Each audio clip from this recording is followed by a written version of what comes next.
Di Indonesia, transaksi judi online kini berputar triliunan rupiah setiap tahunnya.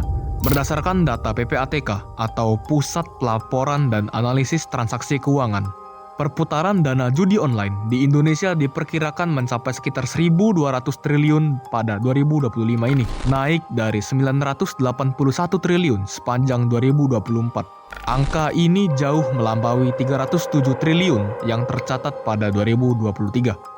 Lonjakan dramatis tersebut menunjukkan bahwa judi online telah merambah ke berbagai lapisan masyarakat secara masif. Meski Indonesia menetapkan perjudian offline maupun online sebagai tindak pidana dengan sanksi berat, fenomena ini tetap sulit dikendalikan karena kemudahan akses via internet, lemahnya penegakan hukum, serta agresifnya promosi platform judi. Di video kali ini, kita akan mengupas tuntas bagaimana sistem judi online bisa sangat berkembang liar di Indonesia. Apa dampaknya dan inilah faktanya. Welcome to the video.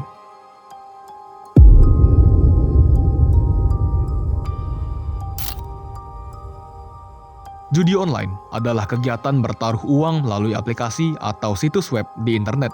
Misalnya kasino daring, taruhan olahraga, slot, togel digital, dan sejenisnya. Lahirnya ponsel pintar dan internet murah membuat permainan judi bisa dimainkan kapan saja dan oleh siapa saja.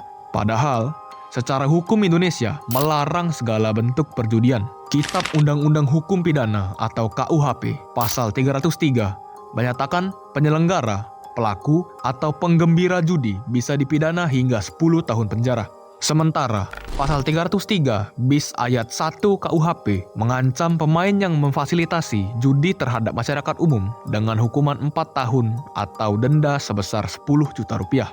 Untuk judi online khususnya, Undang-Undang ITE mengatur konten perjudian daring. Orang yang menyebarkan atau memfasilitasi konten judi di internet dapat dipenjara hingga 6 tahun dan atau denda 1 miliar rupiah. Di samping aspek hukum, perjudian juga dilarang secara agama dan norma sosial di Indonesia. Namun realitanya, banyak orang mengakses situs judi dengan berbagai cara, misalnya lewat VPN, mirror site, dan iklan terselubung, sehingga sulit diblokir sepenuhnya. Secara global, WHO pun mengingatkan bahwa perjudian merupakan masalah kesehatan masyarakat. Diperkirakan 1,2% populasi dewasa dunia mengalami gangguan judi yang dapat memicu stres, penyakit mental, bahkan diri. WHO mencatat, judi dapat menyebabkan kemiskinan, kekerasan dalam rumah tangga, korupsi, pencucian uang, dan kejahatan finansial. Hal ini juga terjadi di Indonesia, di mana pejabat anti penipuan keuangan mengungkapkan bahwa keuntungan haram dari judi online tidak hanya diraup para bandar, tetapi juga membebani masyarakat kecil. Berjudi online memang sering digambarkan sebagai jalan pintas instan untuk menjadi kaya. Tetapi kenyataannya, banyak korban justru kehilangan semua yang dimiliki. Skala judi online di Indonesia kini sangat besar. Menurut PPATK, nilai transaksi mencurigakan terkait judi online mencapai 600 triliun rupiah hanya pada kuartal pertama 2024, setara 20% anggaran negara atau APBN per 3 bulan. Total transaksi judi online di 2023 diperkirakan 307 triliun rupiah. Bahkan pelaporan Goodstats menyebut sepanjang 2017 hingga 2022 tercatat 157 juta transaksi judi online dengan perputaran total sekitar 190 triliun rupiah. Nilai transaksinya terus melonjak dari hanya 2 triliun rupiah pada 2017 menjadi sekitar 104 triliun rupiah di 2022. Jumlah pemainnya pun banyak, mencapai 2,37 juta orang. Menkominfo, Metia Hafid, mengungkapkan bahwa dari jumlah itu termasuk pengguna di bawah umur, sekitar 80.000 anak di bawah 10 tahun dan 200.000 remaja di bawah 19 tahun telah terpapar atau terlibat judi online. Data PPATK juga menunjukkan rentang usia pemain yang mengejutkan. Ada ribuan anak-anak bahkan di bawah usia sekolah yang ikut berjudi. Demografi pemain judi online sangat beragam. Kebanyakan berasal dari kalangan menengah ke bawah, seperti pelajar, mahasiswa, buruh, petani, bahkan ibu rumah tangga. Sekitar 80% pemain judi online di Indonesia menggunakan modal kecil. Rata-rata taruhannya sekitar Rp100.000. Meski begitu, kerugian mereka menumpuk. Pemerintah memperkirakan kerugian ekonomi masyarakat akibat judi online mencapai 27 triliun rupiah per tahun. Angka-angka ini memperlihatkan bahwa judi online bukan sekadar hiburan. Jumlah uang yang dipertaruhkan sangat besar dan melibatkan jutaan orang, termasuk figur publik dan politisi. Dengan fakta ini, judi online di Indonesia lebih cocok disebut sebagai masalah sosial ekonomi yang sangat serius daripada sekadar fenomena anggap remeh.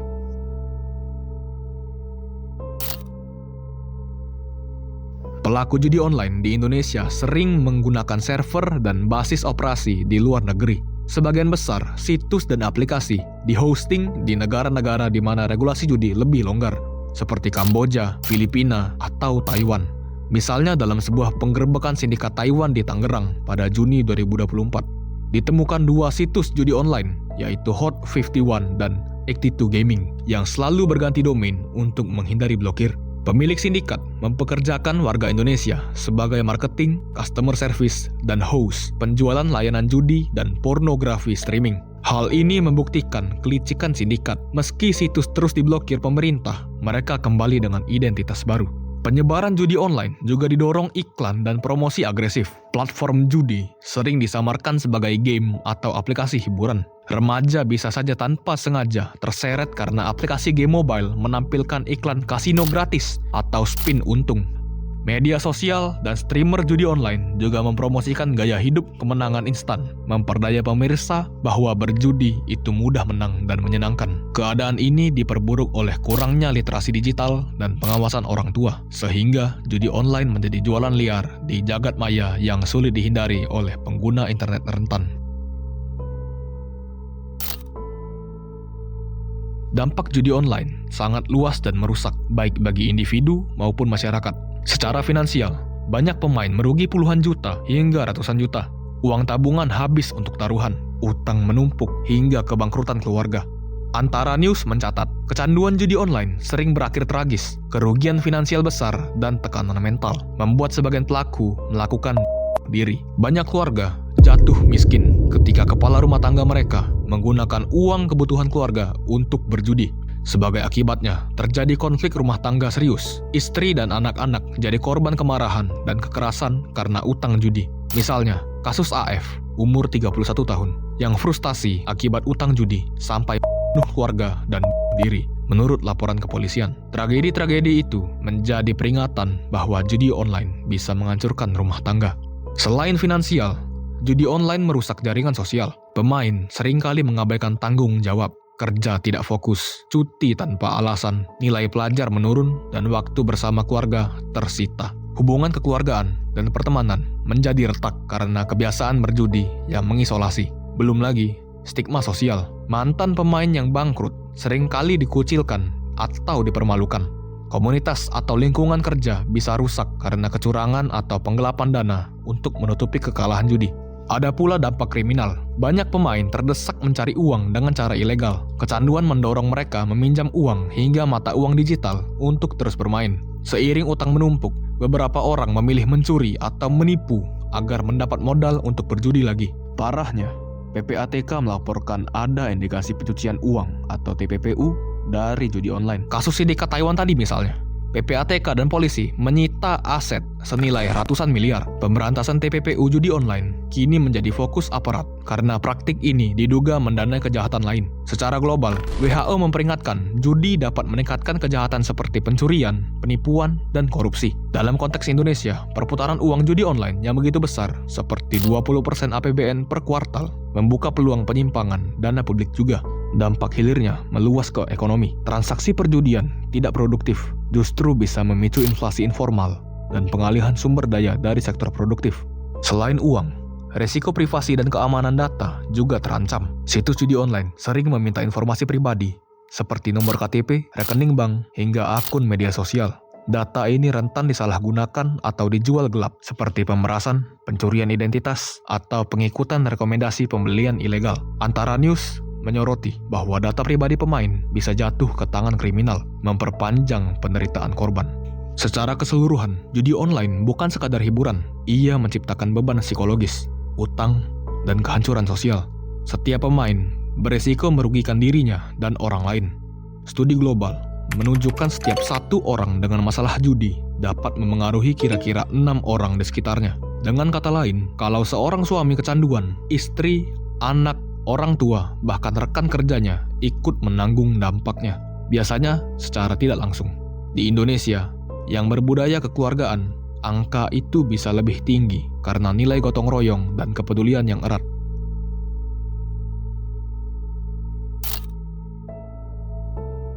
Judi online dipenuhi unsur ketagihan. Setiap kali memenangkan taruhan, otak mendapat hadiah dopamin yang membuat pemain ingin terus bermain. Namun, kekalahan lebih sering terjadi, tapi efek kejar kerugian membuat pemain betah atau mengalami adiksi.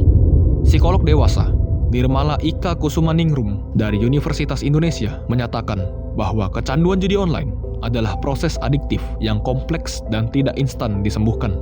Ia menjelaskan bahwa kesenangan sesaat saat menang memberi dorongan emosional, sehingga individu mulai tergantung pada judi. Lambat laun, dorongan itulah yang membuat korban kecanduan. Proses pemulihannya panjang dan memerlukan terapi, misalnya perilaku kognitif, psikoterapi, dan EMDR, serta dukungan keluarga.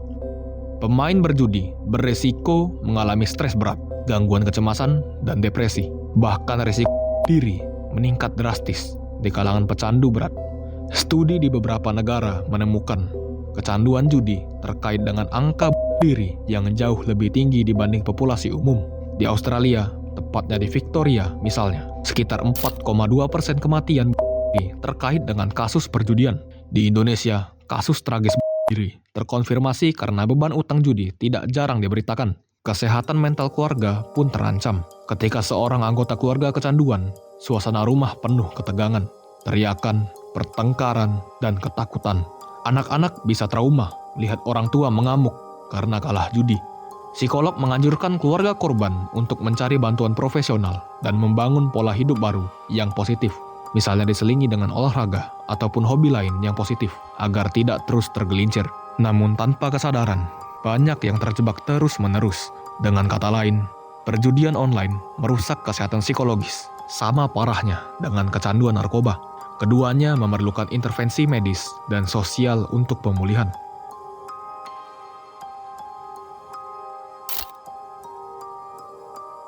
Fenomena paling memprihatinkan adalah penetrasi perjudian ke kalangan anak-anak. Keterlibatan anak dan remaja ini berdampak ganda, bukan hanya kerugian finansial keluarga, tapi juga mengancam masa depan sumber daya manusia. Perjudian mengalihkan waktu belajar, mengurangi fokus sekolah, dan memperkenalkan perilaku konsumtif serta naif keuntungan. Kasus pelajar kehilangan uang saku jutaan rupiah untuk judi atau bahkan keluar sekolah untuk mencari uang guna berjudi bukan sesuatu yang baru. Pemerintah dan tokoh pendidikan telah menyerukan pendekatan serius, kerjasama orang tua dan sekolah untuk mengawasi penggunaan gadget anak, serta literasi risiko judi dalam kurikulum. Ketua KPAI atau Komisi Perlindungan Anak Indonesia pun pernah mengingatkan bahwa judi online menyusupi ruangan digital anak, sehingga pencegahan sejak dini mutlak diperlukan. Menghadapi skala besar, pemerintah Indonesia melakukan beberapa langkah. Pemerintah pusat atau Komdigi rutin memblokir situs atau iklan judi online. Namun, para bandar judi terus memutar domain baru dan memanfaatkan proxy atau aplikasi VPN untuk lolos dari blokir. Selain itu, Kementerian Komdigi mengajak masyarakat melaporkan konten judi ke hotline resmi, meski efektivitasnya masih perlu ditingkatkan. Penegakan hukum kepolisian juga intens. Beberapa operasi besar digelar untuk mengungkap jaringan judi online. Polri juga membentuk Desk Judi Online di tingkat Mabes Polri dan Polda untuk fokus pemberantasan seluruh mata rantai, pemain pemula hingga agen bandar.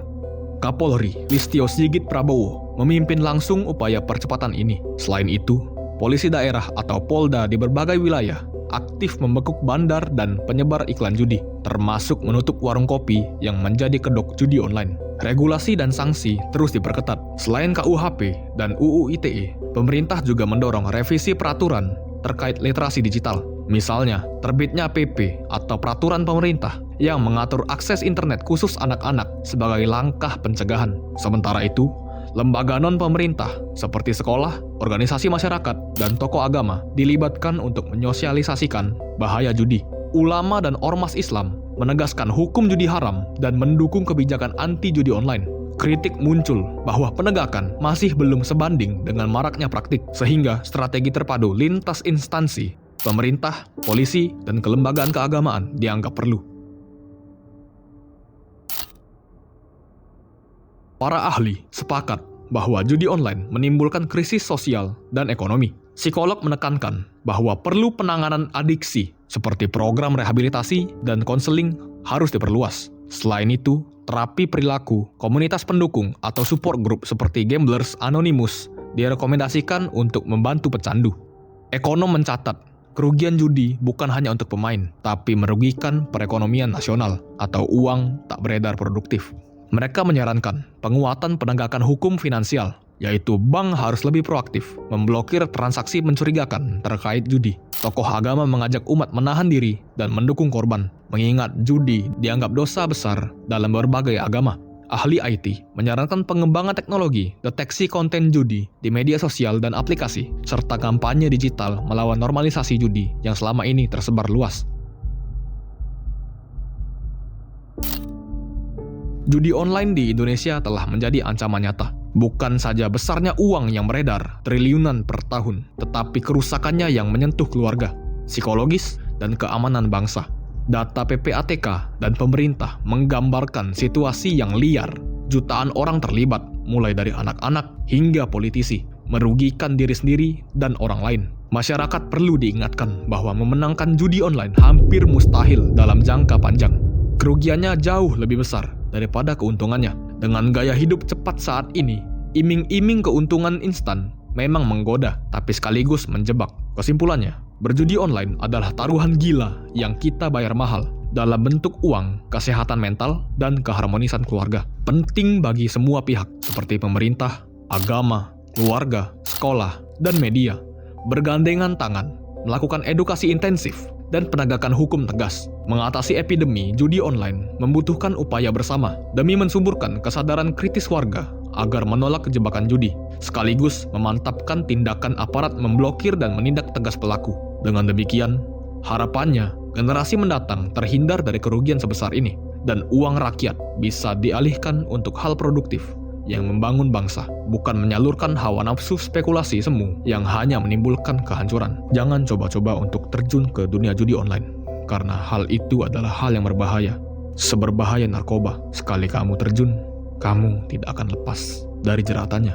Kami harap Indonesia semakin maju dan dapat menyelesaikan masalah judi online ini. Kami Nas Production, see you in the next video.